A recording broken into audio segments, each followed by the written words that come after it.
दर्शकगण, श्रोतागण, भाई और बहनों, मातृशक्ति को नमन।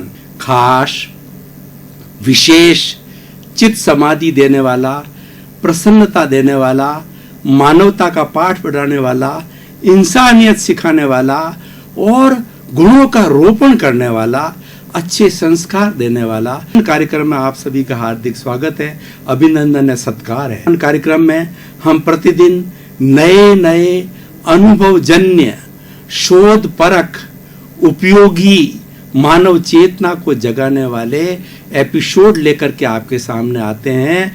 हर एपिसोड, हर शीर्षक, हर विषय आप गहराई में जाकर अध्ययन करेंगे तो आपको मालूम होगा कि जीवन के अंदर कोई न कोई नया गुण देने वाला है। इसी क्रम के अंदर हम एक आज बहुत विशाल दार्शनिक विषय को लेकर के, बहुत गहन दार्शनिक विषय को लेके आपके सामने प्रस्तुत हो रहे हैं। आज का विषय है सद्गुरु से सत्य प्रकाश। भाई और बहनों, दर्शक श्रोतागण, कितने सुंदर शब्द हैं, सद्गुरु और सत्य प्रकाश। अगर दोनों जीवन में आ जावे, अगर गुरु मिल जावे, उससे सत्य प्रकाश मिल जावे तो जीवन धन्य हो जावे। तो हम इन दोनों चीजों को पहले कसौटी पर कसेंगे कि सत्य प्रकाश क्या होता है, सद्गुरु कौन होता है। सत्य प्रकाश की पहले बात करें तो महात्मा गांधी ने कहा कि truth is God, God is truth.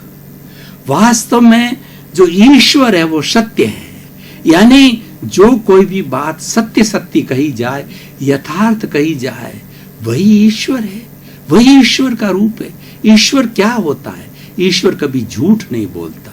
ईश्वर जो कहता है वह सही सही बात कहता है। उसकी बात के अंदर, उसकी कथनी और करनी में कोई अंतर नहीं होता है। इसीलिए सत्य को प्रकाश कहा गया है। प्रकाश जो दीपक होता है, घना अंधेरा है, कई कई सदियों का अंधेरा है, उस अंधेरे के अंदर एक छोटा सा दीपक जला दिया जाए तो सदियों के अंधेरे को जो है वह दीपक प्रकाशमय कर देता है। इसीलिए दीपक को स्व पर प्रकाशक कहा जाता है, यानी दीपक स्वयं जलता है और दूसरे को प्रकाशमान कहा जाता है। इसी तरीके से ज्ञान जो है ना, स्व पर प्रकाशक होता है। ज्ञान खुद को भी शुद्धिकरण करता है और दूसरे को भी अच्छा बनाता है, अच्छा इंसान बनाता है। इसीलिए सत्य प्रकाश जीवन में आ गया तो सब कुछ आ गया। उसके बाद के अंदर कोई करणीय कार्य शेष नहीं होता है, क्योंकि व्यक्ति को कोई तरह का टेंशन नहीं होता है। जो यथार्थ चीज है वही कहनी होती है और उससे वो निर्भय हो जाता है। सत्य प्रकाश से सबसे बड़ा क्या फायदा होता है कि व्यक्ति निर्भय होता है। क्योंकि भय किसको लगता है? झूठ बोलने वाले को भय लगता है। एक झूठ को छिपाने के लिए 100 झूठ बोलने पड़ते हैं। झूठ के अनेक रूप होते हैं, सत्य का एक रूप होता है। सत्य वन साइडेड होता है और हमारा टू टेल ए लाई, झूठ ना बोलना है, वो अनेक अनेक जो है रूपों वाला होता है। तो इसीलिए जब हम अनेक अनेक रूपों के अंदर जाते हैं, अनेक अनेक विचारधारा में जाते हैं तो हम कंफ्यूज्ड हो जाते हैं, टेंशन हो जाता है, स्ट्रेस हो जाता है और स्ट्रेन हो जाता है। सत्य बोलने वाले को क्या तकलीफ है? हाँ, एक बात जरूरी है कि जो व्यक्ति सत्य बोलता है उसकी परीक्षा होती है और उसको कठिनाई के दौर से गुजरना पड़ता है, लेकिन वह हैबिचुअल हो जाता है। जो व्यक्ति ईमानदार और सत्यवादी होता है उसकी परीक्षाएं कड़ी होती है और लेकिन वह पूजनीय हो जाता है, वो अमर हो जाता है। मैं हमारी भारतीय संस्कृति का एक उदाहरण आपको बताना चाहता हूँ कि विश्वामित्र गुरु को जब ये जानकारी मिली कि सभी लोग राजा हरिश्चंद्र सत्यवादी की शपथ खाते हैं और वो कहते हैं कि इस धरा के ऊपर राजा हरिश्चंद्र जैसा कोई सत्यवादी नहीं है, उसकी परीक्षा करने के लिए साधु का रूप बना करके उसने राजा हरिश्चंद्र से जो है विश्वामित्र जी ने सारा राजपाट मांगा। वो तो सत्यवादी थे, कोई शर्त रख दी तो अपना पूरा राजपाट छोड़ दिया और उनका बेटा, उनकी तारा रानी पत्नी और वो स्वयं उस राजपाट को छोड़ करके चले गए।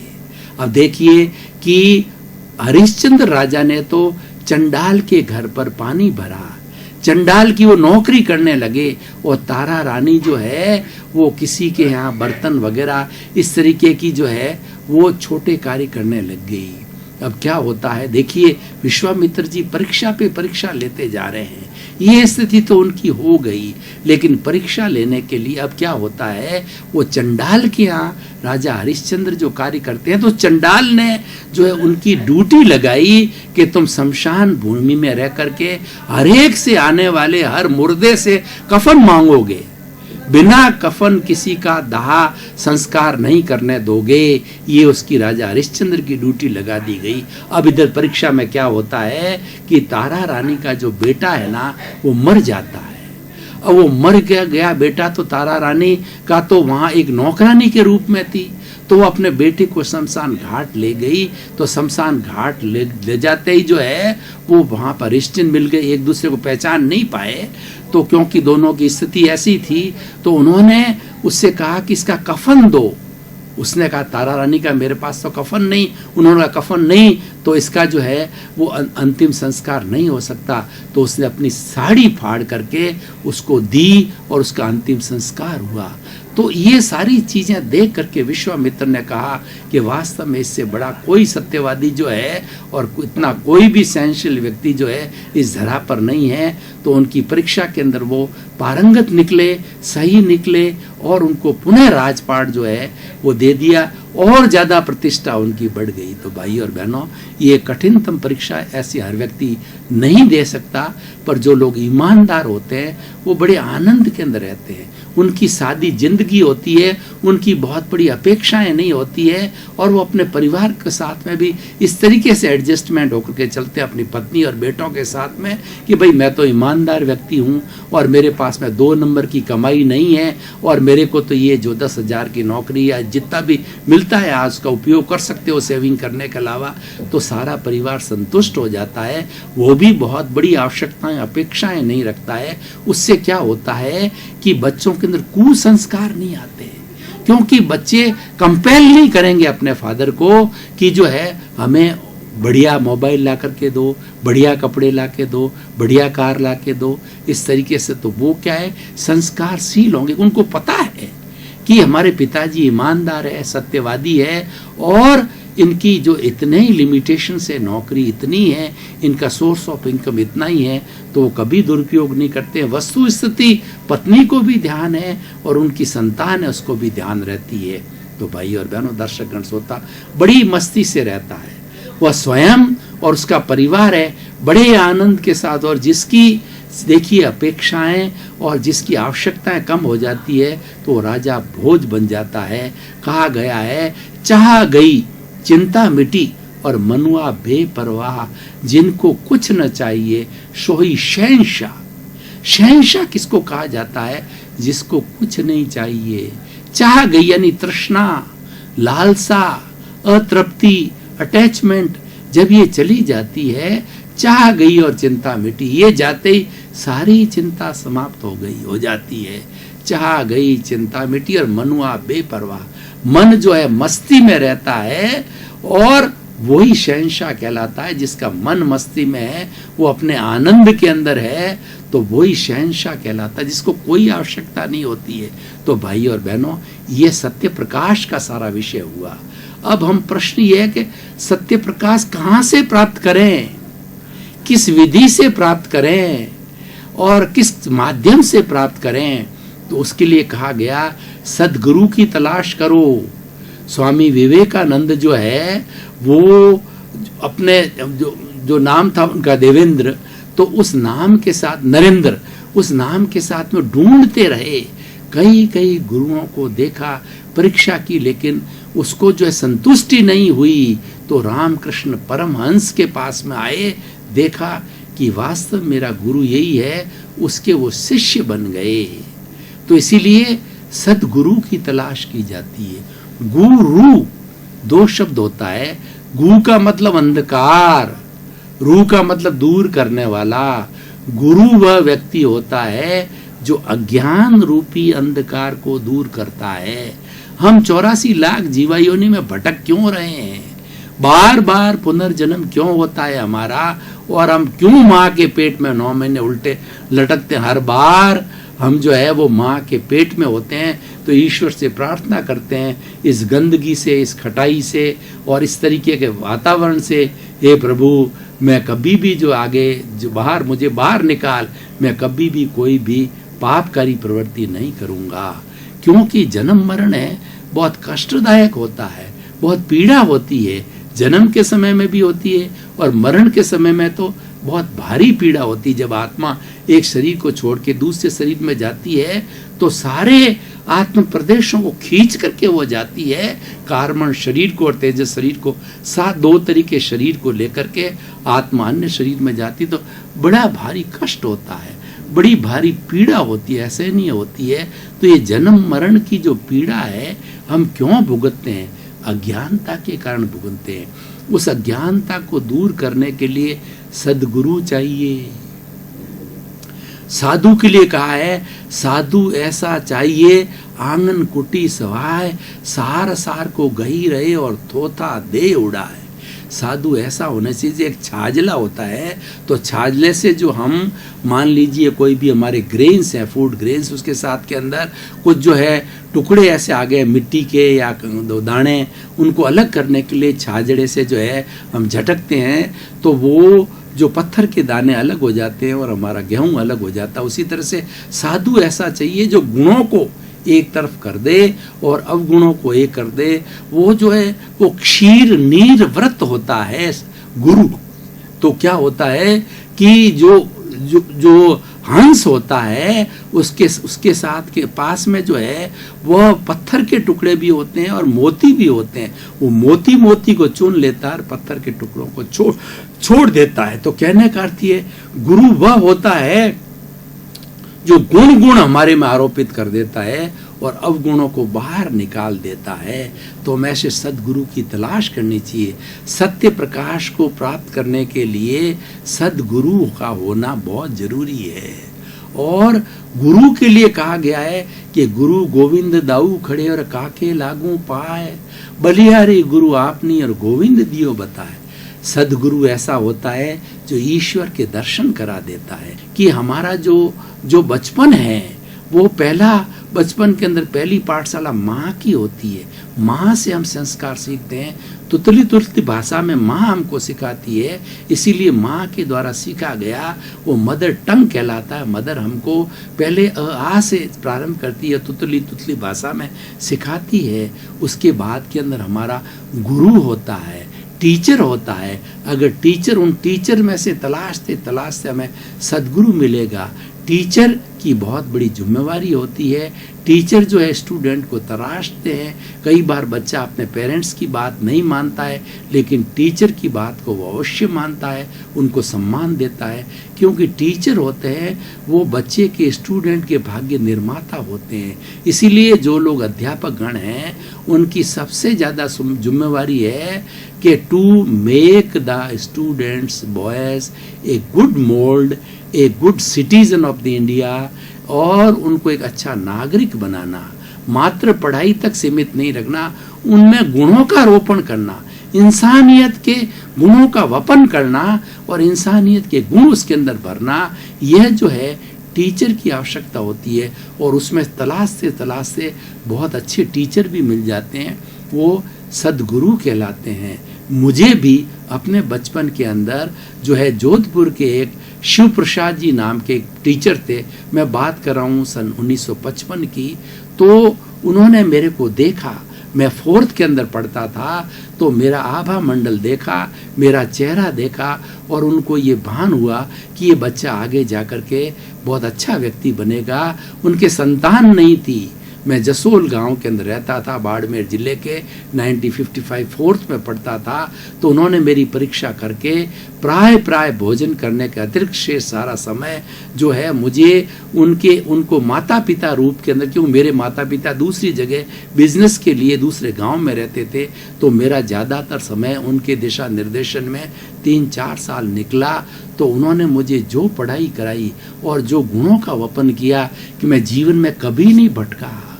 मुझे कभी व्यसन की ओर जाने की बात नहीं, मुझे दुर्व्यसन की बात नहीं। और हम आगे से आगे बढ़ते रहे। उन्होंने वो ठोस ज्ञान दिया, चाहे लिपि का रूप हो, जी निब से जो है हमको खूब वो अच्छी तरह से जमा करते थे। उस वक्त मैं हिंदी मीडियम में था, 8th के अंदर मैं बहुत अच्छी अंग्रेजी बोल पाता था, क्योंकि उन्होंने अच्छी ट्रांसलेशन, ग्रामर उस समय में 4-5 साल में, यानी हमारी नींव को उन्होंने इतना सुदृढ़ कर दिया कि आगे जाकर जब हमने इंजीनियरिंग कॉलेज के अंदर एडमिशन लिया था, अच्छे अच्छे कॉन्वेंट में जो इंग्लिश मीडियम में पढ़ के लोग आते थे, उनको जो है हम पछाड़ देते थे हिंदी के लिए।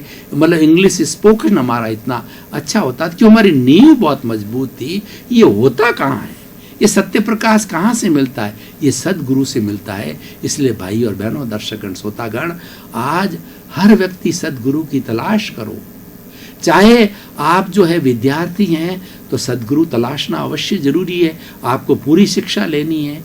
और आप वयोवृद्ध हैं तो आपको सत्संग करनी है, आपको अच्छा इंसान बनना है, सुकून लाना है, जीवन में शांति लानी, सुकून लाना है, तो अच्छे गुरु की तलाश करो। और तलाश करके और एक बार गुरु को स्थापित करो और उसके चरणों में नतमस्तक हो जाओ, और वह गुरु जो है आपको तार देगा, गुरु आपको सत्य प्रकाश देगा, गुरु आपको ऐसे संस्कार देगा और इतना दिव्य प्रकाश भीतर भर देगा कि आपके अवगुणों को खींच लेगा। जो अवगुणों का जहर है उसको गुरु खींच लेता है और उसकी जगह सद्गुणों का जो है अमृत डाल देता है। ऐसा गुरु होता है। गुरु परोपकारी होता है, गुरु परमार्थी होता है। वह चाहता है कि मेरा शिष्य जो है मेरे से आगे बढ़ कर के निकले और अच्छे अच्छे लोगों का निर्माण करना उसका ध्येय बन जाता है। इसलिए भाई और बहनों, दर्शकगण, श्रोतागण, आज अगर सदगुरु मिल जाते हैं तो हमारा सिनेरियो और हो जाता है। आज कुगुरुओं के चक्कर में पड़ करके हम अपनी धन संपत्ति नष्ट करते हैं, अपने चरित्र को नष्ट करते हैं और हम एक बुरे अपराधी मनुष्य बन जाते हैं। उसकी जगह हमें सदगुरु की तलाश करनी होती है। ऐसा हमारे एक मारवाड़ी में कहा जाता है कि हम 20 रुपए की मटकी खरीदते हैं तो उसके 3 ठोले मार करके उसकी आवाज़ से उसकी परीक्षा करते हैं कि ये साबुत है या नहीं, और ये हमको गर्मी के अंदर एकदम ठंडा पानी देगी कि नहीं देनी। तो गुरु को भी जो है तलाशने की उसकी परीक्षा करनी चाहिए। परीक्षा के सूत्र ये है, कंचन कामनी से दूर हो, वो राग द्वेष मुक्त हो, कषाय मुक्त हो, वो शांत स्वभाव वाला हो। संत के लिए कहा गया है, सदा दिवाली संत के 12 महीने बसंत के। संत वह होता है जो शांत होता है, उसके अंदर कोई भी क्रोध की उर्मियां, कभी क्रोध का चिन्ह तक जो उनके चेहरे पर नजर नहीं आता है, वो लोग शांत होते हैं। ऐसे गुरुओं की तलाश करनी चाहिए। और एक बार जब सदगुरु मिल जाता है तो इसीलिए उस गुरु को जीवन भर नहीं छोड़ना चाहिए। हमारी भारतीय संस्कृति के अंदर 3 बड़े शब्द आते हैं इससे जुड़े हुए, देव, गुरु और धर्म। हमारी जैन पद्धति में कहा गया है, अरिहंतो मां देवो, मेरा देव कौन है? अरिहंत, अरि मन दुश्मन, हंत मन नाश करने वाला। मेरा देव है जो दुश्मनों का नाश करता। कौन से दुश्मन? क्रोध, मान, माया, लोभ, भीतर के दुश्मनों को नाश करने वाला मेरा देव है। अरियंतो मां देवो जावक जीवं सुसाहुनो गुरुनो। और गुरु कौन है? जो जीवन पर्यंत 5 महाव्रत, अहिंसा, सत्य, अचौर्य, ब्रह्मचर्य, अपरिग्रह जो है वो 9 कोटिक हिंसा करनी नहीं, करवानी नहीं, अनुमोदनी नहीं, मन से नहीं, वचन से नहीं, काया से, 9 कोटिक त्याग, कंचन कामिनी से मुक्त, 9 कोटिक त्याग करने वाला गुरु। अरिहंतो मां देवो जावक जीवन सुसावनो गुणो जिन पनत्तंग तत्तंग ये समत्तंग मई गईयंग। मैं जो कौन सा धर्म स्वीकार करता हूं, जिन वाणी, जिनको केवल ज्ञान हो गया है, जिनको एब्सोल्यूट ट्रुथ प्राप्त हो गया है, और एब्सोल्यूट ट्रुथ प्राप्त करने के बाद के अंदर कोई भी जानना शेष नहीं होता है।